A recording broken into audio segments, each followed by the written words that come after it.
అందరికి నమస్కారం అండి. ఇది జాబ్స్ ఇన్ఫర్మేషన్ ఛానల్. వీడియోలో వెళ్ళే ముందు చిన్న రిక్వెస్ట్, మన ఛానల్కి ఇన్స్టాగ్రామ్ పేజ్ ఉంది, అలాగే మనకు టెలిగ్రామ్ గ్రూప్ అయితే ఉండడం అయితే జరిగింది. ప్రతి ఒక్కరు కూడా ఫాలో కావడానికి ట్రై చేయండి, ఎందుకంటే నేను అప్డేట్స్ అనేది అందులో ఇస్తాను మెయిన్గా.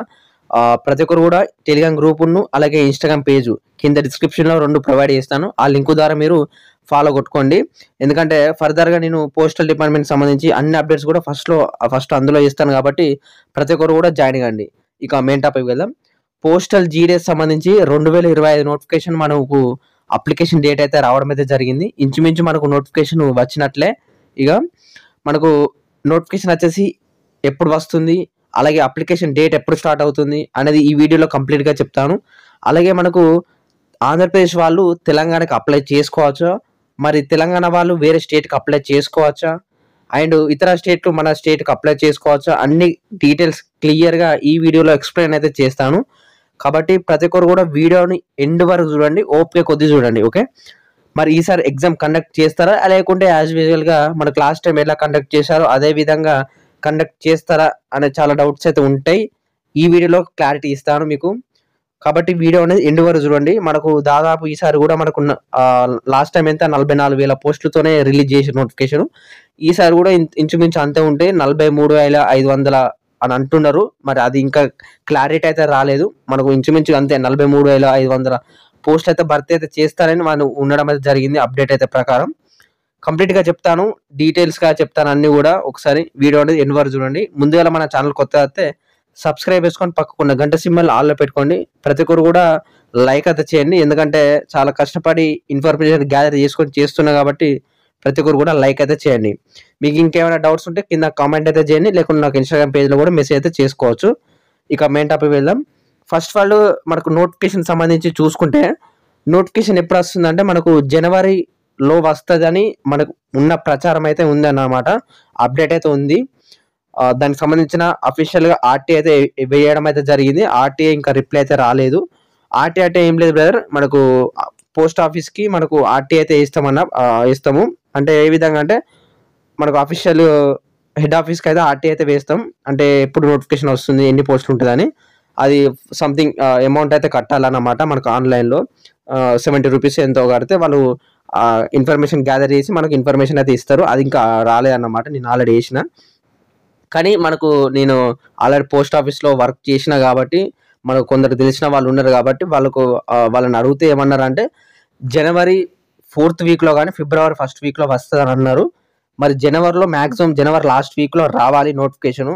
అప్పుడే మనకి ఏ రోజు అయితే నోటిఫికేషన్ వస్తుందో అదే రోజు అప్లికేషన్ డేట్ అయితే స్టార్ట్ అయితే అవుతుంది. మనకు ఉన్న ప్రచారం ఏంటంటే జనవరి లాస్ట్ వీకు లేకుంటే ఫిబ్రవరి 1st వీకు, ఈ 2 వారాలలో మనకు ఏ డేట్ అయినా రావచ్చు. మనకు 25 తారీఖు నుంచి వెళ్ళి జనవరి 25 తారీఖు నుంచి వెళ్ళి ఫిబ్రవరి 10 తారీఖు లోపు నోటిఫికేషన్ ఎప్పుడైనా రావచ్చు. అదే డేట్లలో మనకు అప్లికేషన్ డేట్ అనేది కూడా స్టార్ట్ అవుతుంది. ఏ రోజు నోటిఫికేషన్ వచ్చిందో అదే రోజు అప్లికేషన్ డేట్ అయితే స్టార్ట్ అవుతుంది. ఇది ఒకటి గుర్తుపెట్టుకోండి, మీరు డాక్యుమెంట్స్ అనేది రెడీగా పెట్టుకోండి. ఇది ఒకటి క్లియర్ అయింది అనుకుంటున్నాను. నెక్స్ట్, ఆంధ్రప్రదేశ్ వాళ్ళు తెలంగాణకు అప్లై చేసుకోవచ్చా, ఇది ఒకటి డౌట్ అయితే చాలా ఉన్నది ఆంధ్రప్రదేశ్ వాళ్ళకు. ఎందుకంటే ఆంధ్రప్రదేశ్లో 100% ఉంది కాబట్టి ఆంధ్రప్రదేశ్లో జాబ్స్ వస్తలేవు. తెలంగాణకు కూడా చాలా మంది అప్లై చేసుకున్నారు. లాస్ట్ టైం చాలా మందికి జాబ్స్ వచ్చింది. కానీ ఒకటి బ్యాడ్ న్యూస్ ఏంటంటే తెలంగాణ వాళ్ళకు అన్యాయం జరిగిందన్నమాట. ఓకేనా, లాస్ట్ టైము. మరి నెక్స్ట్ టైము ఇప్పుడు వచ్చే నోటిఫికేషన్ ఆంధ్రప్రదేశ్ వాళ్ళు తెలంగాణకు అప్లై చేసుకోవచ్చు అంటే అది మనకు ఒక అప్డేట్ అయితే ఉంది. వేటీ న్యూస్లో అప్డేట్ అయితే రావడం అయితే జరిగింది. మీకు స్క్రీన్ మీద చూపిస్తాను, లేకుంటే మనకు టెలిగ్రామ్ గ్రూప్లో చూపిస్తాను. ఓపెన్ చేసి చూడండి ఒకసారి. అయితే బ్రదర్, ఇది మనకు టెలిగ్రామ్ గ్రూప్లో నేను ఆల్రెడీ ఫ్యూ డేస్ బ్యాక్ నేను ఆల్రెడీ పెట్టడం అయితే జరిగింది. ఇట్లా వేటీ న్యూస్లో మనకు రావడం అయితే జరిగిందని ఇట్లా పెట్టడం అయితే జరిగింది. మీకు స్క్రీన్ మీద కనబడుతుంది అనుకుంటున్నాను. పోస్టల్ శాఖలో ఇట్లా అప్డేట్ అయితే చెప్పిన కదా, ఇట్లా వచ్చిందని చెప్పిన కదా ఖమ్మంకు సంబంధించి. ఇది ఇంగ్లీష్లో మీకు చూపిస్తాను చూడండి. ఇక్కడ దీని అర్థం ఏంటంటే ఒక ఖమ్మం సంబంధించిన ఎంపీ ఉంటాడు కదా, అంటే ఖమ్మం ప్రజలు 10th పాస్ అయిన ప్రజలు అంటే క్యాండిడేట్స్ ఉంటారు కదా, స్టూడెంట్స్, వాళ్ళు డిమాండ్ అయితే చేయడం అయితే జరిగింది ఎంపీ గారికి డిమాండ్ చేస్తే ఆ ఎంపీ గారు వచ్చేసి మనకు పోస్ట్ ఆఫీస్ హెడ్ అయితే ఉన్నారు కదా, హెడ్లు అనేది చాలా మంది ఉంటారు, అంటే డివిజన్కి సంబంధించిన హెడ్లు ఉంటారు కదా, ఆ హెడ్ కాడికి వెళ్ళి ఇట్లా మనకు మా తెలంగాణ వాళ్ళకి 95% పోస్టులు అనేది ఓన్లీ తెలంగాణ వాళ్ళకే ఉంచాలి, మిగతా 5% పోస్టులు వచ్చేసి వేరే స్టేట్స్కి అప్లై చేసుకుంటే ఏం కాదు. ఒక్క ముక్కలు చెప్పండి అంటే మనకు 100 పోస్టులు ఉన్నాయి అనుకోండి తెలంగాణకి, సింపుల్గా చెప్తున్నా ఎగ్జాంపుల్గా, 100 పోస్టులుంటే 95 పోస్టులు వచ్చేసి మన తెలంగాణ వాళ్ళకే ఇవ్వాలి. ఓకేనా? మిగతా 5 పోస్టులు ఎవరికైనా ఇచ్చుకో ఇగ. ఆ విధంగా కండక్ట్ చేయాలని ఎంపీ గారైతే హెడ్ ఆఫీస్‌కి అయితే లెటర్ అయితే పిటిషన్ అయితే ఎగ్జాంపుల్ ఏందంటే పిటిషన్ ఇక్కడ మీకు కనబడుతుంది కదా! పిటిషన్ అయితే ఇవ్వడం అయితే జరిగింది. అది మనకు లాస్ట్ 20 డేస్, 25 డేస్ అయితే అవుతుంది. అది ఇంకా కండక్ట్ అయితే అంటే సారీ అది దాన్ని ఏమంటారుగా చేస్తున్న ప్రాసెస్‌లో అయితే ఉన్నది. ఆ విధంగా చేస్తారని ఉన్నది. ఇట్లా చేసుకుంటే మాత్రం ఆంధ్రప్రదేశ్ వాళ్ళకు ఛాన్సెస్ అయితే లేవన్నమాట. లేవంటే 5 పోస్టులు ఉన్నాయన్నమాట. ఇప్పుడు సపోజ్ 100 పోస్టులల్లా ఒక 5 పోస్టులు మాత్రమే ఆంధ్రప్రదేశ్ వాళ్ళు ఎలిజిబుల్ అయితారు. మిగతా 95% పోస్టులు ఉన్నాయి కదా! 95 పోస్టులు ఉన్నాయి కదా! అది ఓన్లీ తెలంగాణ వాళ్ళకు మాత్రమే ఇవ్వాలని వాళ్ళైతే పిటిషన్ అయితే వేయడం అయితే జరిగింది. మనకు ఖమ్మం ఎంపీ రామ్ రెడ్డి అనే అతను అది అప్రూవల్ అయితే రాలేదన్నమాట ఇప్పటివరకు ఇంకా. అప్రూవల్ వస్తే మాత్రం ఇదే ప్రాసెస్ అయితే ఉంటుంది. మనకు ఆంధ్రప్రదేశ్ వాళ్ళకు లెస్ ఛాన్సెస్ అయితే ఉంటాయన్నమాట. మీకు ఏ యూట్యూబ్‌లో కూడా ఎవరు చెప్పినా గానీ ఇదే విధంగా అయితే ఉండడం అయితే జరుగుతుంది. ఓకేనా? ఇదొకటి గుర్తుపెట్టుకోండి. ఓకేనా? ఆంధ్రప్రదేశ్ వాళ్ళు. ఓకేనా? క్లియర్ అయిందని అనుకుంటున్నాను. ఈసారి ఎగ్జామ్ కండక్ట్ చేస్తారా? ఈసారి ఎగ్జామ్స్ కండక్ట్ చేస్తారా అంటే 100కి 100% చెప్తున్నాను. ఎగ్జామ్ అయితే కండక్ట్ అయితే చెయ్యరు. ఓకే? పోస్టల్ జీడీఎస్ అంటే గ్రామీణ డాక్ సేవకులో ఎటువంటి ఎగ్జామ్ అయితే ఉండదు. 10-15 వేల జాబ్ల కోసం మీకు ఎటువంటి ఎగ్జామ్ అయితే కండక్ట్ అయితే చేయరు. ఇదొకటి గుర్తుపెట్టుకోండి. డైరెక్ట్ మెరిట్ లిస్టు మీకు అప్లై చేసుకుంటారు.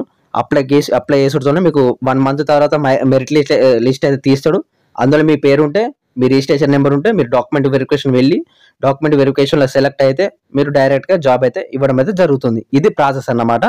కంప్లీట్గా డీటెయిల్స్ అయితే చెప్తాను, ఒకసారి చూడండి. అయితే బ్రదర్ ఇది మనకు లాస్ట్ టైం వచ్చిన నోటిఫికేషన్ మనకు సేమ్ మెథడ్లో అయితే కండక్ట్ చేస్తారని అంటున్నారు. ఇదే మెథడ్ మీకు క్లారిటీ అయితే ఇస్తాను. మనకు లాస్ట్ టైం జూలైలో నోటిఫికేషన్ వచ్చింది కదా, మీ అందరికి తెలిసిందే. న్యూఢిల్లీ నుంచి వెళ్ళి డాక్ భవన్ సంబంధించిన నుంచి అయితే రావడం అయితే జరిగింది. ఇదే నోటిఫికేషన్. ఓకేనా? ఇది మన టెలిగ్రామ్ గ్రూప్లో కూడా ఉంటుంది, చెక్ అయితే చేసుకోవచ్చు. మనకు లాస్ట్ టైం ఇట్లా ఈ విధంగా అయితే రిజిస్ట్రేషన్ నెంబర్ ఇస్తాడు. దాదాపు మనకు 1 మంత్ ఇస్తాడు అప్లికేషన్. ఓకేనా? మనకు ఆ నోటిఫికేషన్ వచ్చిన తర్వాత అప్లికేషన్ స్టార్ట్ అయిన తర్వాత మనకు ఎక్కడ అప్లై చేసుకోవాలి ఏంది కథ అంటే కూడా నేను అప్డేట్ ఇస్తుంటాను. కాబట్టి మీరు ఒక చిన్న రిక్వెస్ట్ ఏంటంటే మన ఛానల్ సబ్స్క్రైబ్ చేసుకుంటే మీకు బెటర్ అయితే అవుతుందన్నమాట. ఎందుకంటే మనకు లాస్ట్ టైం 300+ మందికి అయితే మనకు జాబ్ అయితే రావడం అయితే జరిగింది లాస్ట్ నోటిఫికేషన్లో. ఇప్పుడు ప్రజెంట్ జరుగుతుంది కదా 6th మెరిట్ లిస్ట్ గురించి వెయిట్ అయితే ఇస్తున్నారు కదా. ఈ నోటిఫికేషన్లో మనకు దాదాపు మన సబ్స్క్రైబర్స్ నుంచి 300 మెంబర్స్ అయితే రావడం అయితే జరిగింది. అది నేను అప్లై చేసుడు వల్ల, అంటే వాళ్ళు డీటెయిల్స్ అయితే చెప్పడం అయితే జరిగింది. నేను ద్వారా వాళ్ళు అప్లై చేసినందుకు 300 మందికి అయితే రాలేదు.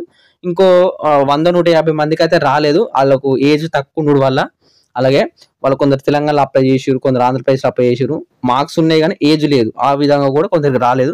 300+ మెంబర్స్ అయితే మనకు జాబ్ అయితే రావడం అయితే జరిగింది. మెరిట్ ఆప్షన్ సంబంధించి చూసుకుంటే 3 డేస్ ఇస్తాడు. అది మ్యాటర్ తర్వాత. ఇందులో 3 పోస్టులు అయితే ఉంటాయి. బీపీఎం, ఏబీపీఎం, డాక్ సేవకు. బీపీఎం అంటే ఏం లేదు, ఇక్కడ బ్రాంచ్ పోస్ట్ మాస్టరు. ఓకేనా? ఇది ఒకటి గుర్తుపెట్టుకోండి. నెక్స్ట్ ఏబీపీఎం వచ్చేసి assistant branch post master. Next వచ్చేసి డాక్ సేవక్ అన్నమాట. ఈ 3 భర్తీ అయితే చేస్తారు. అయితే ఈ 3 జాబ్లకు సాలరీ ఎంత ఉంటుంది, మనకు అలవెన్స్ తో ఎంత వస్తుంది? ఇప్పుడు ప్రజెంట్ మొన్న జాయినింగ్ అయ్యారు కదా బ్రదర్, మరి వాళ్ళకి ఎంత వస్తుంది అంటే వాళ్ళని ఆల్రెడీ అనుకున్నా. అలాగే మన సబ్స్క్రైబర్స్ మనకు అవన్నీ పంపడం అయితే జరిగింది. ఇంత వస్తుంది బ్రదర్ మీ వాళ్ళనే ఇదంతా అంటున్నారు.